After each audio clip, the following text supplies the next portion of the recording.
അയ്യങ്കര ഇല്ലത്തെ വാഴുന്നവർ എന്ന നാടുവാഴിക്ക് കുട്ടികൾ ഇല്ലായിരുന്നു. അദ്ദേഹത്തിന്റെ അന്തർജനം ശിവഭക്തിയായിരുന്നു. ഒരു ദിവസം സ്വപ്നത്തിൽ അന്തർജനം ശിവനെ കണ്ടു. പിറ്റേ ദിവസം അടുത്തുള്ള ഒരു അരുവിയിൽ കുളിച്ചു കയറവേ അവർ ഒരു കുഞ്ഞ് പൂമത്തയിൽ കിടക്കുന്നത് കണ്ടു.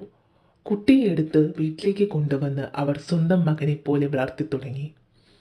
ഈ കുട്ടി ഇവരുടെ മനയ്ക്കടുത്തുള്ള കാട്ടിൽ അമ്പും വില്ലുമെടുത്ത് വേട്ടയ്ക്ക് പോകുന്നത് പതിവായിരുന്നു. താഴ്ന്ന ജാതിക്കാരുമൊത്ത് ഈ കുട്ടി ഭക്ഷണം കഴിക്കുമായിരുന്നു. ഇത് രണ്ടും നമ്പൂതിരി ആചാരങ്ങൾക്ക് എതിരായതിനാൽ മാതാപിതാക്കൾ കുട്ടിയോട് ഇവ നിർത്തുവാൻ അഭ്യർത്ഥിച്ചു. പക്ഷേ ഈ അഭ്യർത്ഥന കുട്ടി ചെവിക്കൊണ്ടില്ല. അയ്യങ്കാർ വാഴുന്നവർ ഇതിൽ വളരെ നിരാശനായി. ഒരു ദിവസം കുട്ടി അവൻ്റെ മാതാപിതാക്കളുടെ അടുത്തെത്തി അമ്പും വില്ലുമെടുത്ത് തീ കണ്ണുകളോടുകൂടി തൻ്റെ വിശ്വരൂപം കാണിച്ചു. മാതാപിതാക്കൾക്ക് ഇത് ഒരു സാധാരണ കുട്ടിയല്ലെന്നും ദൈവമാണെന്നും മനസ്സിലായി.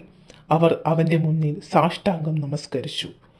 കുട്ടി അവരെ അനുഗ്രഹിച്ചു. ശേഷം പാട്ടുവിൽ